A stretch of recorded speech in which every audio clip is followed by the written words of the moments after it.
In digital Marathi, जनतेच्या हक्काचं व्यासपीठ।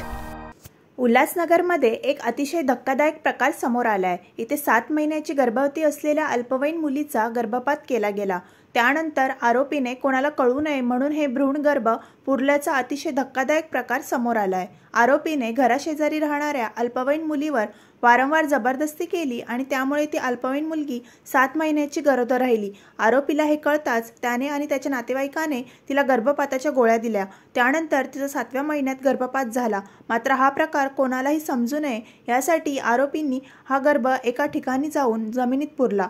दरम्यान अल्पवयीन मुलीवर शासकीय रुग्णालयात उपचार सुरू असताना पोलिसांना याची माहिती मिळाली।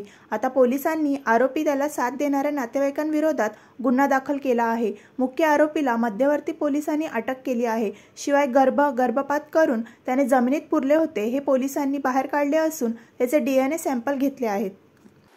दिनांक 24/2/2025 रोजी एक अल्पवयीन मुलगी दवाखान्यात ॲडमिट होती। तिच्या तक्रारीवरून ते शेजारीच राहणारा सागर ढमणे नावाच्या युवकानं ती अल्पवयीन असलेल्या माहीत असताना सुद्धा तिची जबरदस्तीनं शारीरिक संभोग केले व ती 7 महिन्याची गरोदर आहे व तिला गर्भपात करण्यासाठी तिला गोळ्या दिल्या आणि तिचा गर्भपात केला।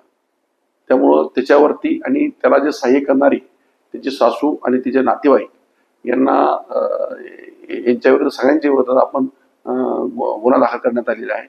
त्याच्यामध्ये सागर ढमणे यास अटक केलेली आहे आणि त्यातला जो गर्भपात केलेला जो गर्भ आहे हा गर्भपात आरोपीनं गर्भ ज्या ठिकाणी पुरला होता तो काढून त्याचा DNA सॅम्पल काढलेला आहे आणि पुढील तपास सुरू आहे।